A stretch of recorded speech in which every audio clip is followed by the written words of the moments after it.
अदम एतमाद का फसाना, Sindh house PTI के मुनहरिफ अरकीन का ठिकाना।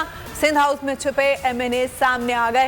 राजा रियाज, नवाब शेर, राना कासिम, गफ्फार भट्टू, नूर आलम खान, रियाज मजारी, बासित बुखारी, ख्वाजा शिराज अहमद, हुसैन दहर, नुज़हत पठान, वजी अकरम और दीगर शामिल हैं। सिंध हाउस की सिक्योरिटी भी बढ़ा दी गई है। 400 SSU एहलकार तैनात हैं। 2 दर्जन MNAs हमारे साथ हैं। रियाज राजा का इंकिशाफ, कहा इमरान खान से हमें बहुत से इख्तलाफ है, पैसे के लिए नहीं ज़मीर के तहत फैसला किया है। रमेश कुमार ने दावा किया कि 3 विफाकी वज़रा समेत 33 मेंबरान असेंबली PTI छोड़ चुके हैं। नवाब शेर वसीर ने कहा कि आइंदा इलेक्शन PTI की टिकट पर नहीं लड़ेंगे। बासित बुखारी बोले ज़मीर के मुताबिक फैसला किया, किसी ने पैसा नहीं दिया। हुकूमत का एक्शन, सिंध हाउस जाने वाले अरकान असेंबली के खिलाफ कानूनी कार्रवाई का फैसला इलेक्शन कमीशन से रुजू किया जाएगा। वज़ीर आज़म तहरीक अदम एतमाद की नाकामी के लिए पुरअज़्म हैं। कहते हैं आप तमाम लोग रिलैक्स रहें, मैं किसी को नहीं छोड़ूंगा, आखिरी गेंद तक लड़ूंगा। 28 तारीख को सब मालूम हो जाएगा। स्पीकर को इजलास बुलाने की हिदायत कर दी।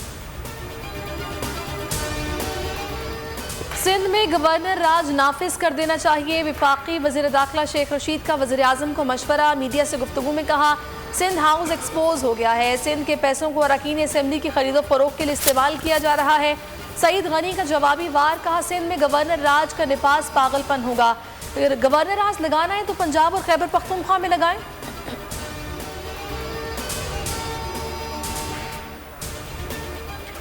अपोजिशन जमहूरियत के नाम पर कारोबार कर रही है। हुकूमत अपोजिशन के अरकान से राब्ते में है, आइन और कानून के दायरे में मुकाबला करेंगे। असद उमर की गुफ्तगू। फवाद चौधरी बोले सिंध हाउस इस वक्त नया छांगा मांगा है, अदम एतमाद को अवाम की ताकत से नाकाम बनाएंगे। हमाद अजहर ने कहा अब कप्तान की इनिंग्स शुरू होने वाली है, इक़्तिदार के लिए कभी सौदेबाजी नहीं करेंगे।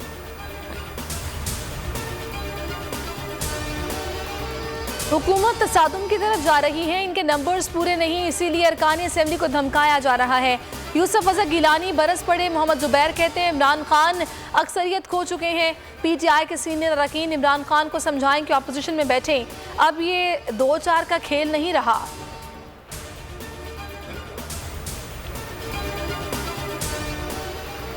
सियासी हलचल, काफली के रहनुमा मोनिस इलाही लंदन चले गए। कहते हैं निजी दौरे पर लंदन आया हूँ, सियासी मुलाकातें हुई तो आगाह करूंगा। हुकूमत के इत्तेहादी हैं, तहरीक अदम एतमाद पर साथ देने का फैसला परवेज इलाही करेंगे।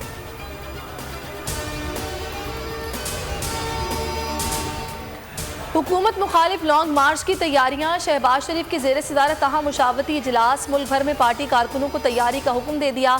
23 मार्च को लॉन्ग मार्च के लिए सूबाई, डिवीजनल और ज़िले अहदेदारों को बाज़ाब्ता हिदायत जारी। PP की कोर कमेटी भी सर जोड़कर बैठ गई। मुल्की सियासत से जुड़े अहम फैसलों पर मुशावरत।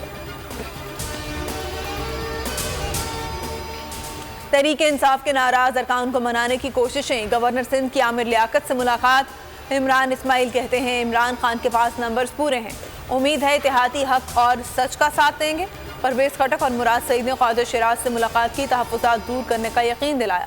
वज़ीर आज़म की भी अरकान असेंबली से मुलाकातें, मुकम्मल एतमाद का इजहार। आर्टिकल 218 के तहत शफाफ इलेक्शन कराना हमारी जिम्मेदारी है। आइन के मुताबिक वज़ीर आज़म के इंतखाब का तरीक़ाकार दिया गया है।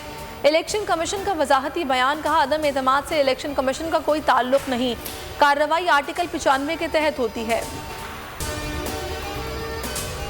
और पाकिस्तान और ऑस्ट्रेलिया की क्रिकेट टीमें लाहौर पहुंच गईं। कल कज़ाफ़ी स्टेडियम में प्रैक्टिस का आगाज होगा। तीसरा टेस्ट 21 मार्च से शुरू होगा।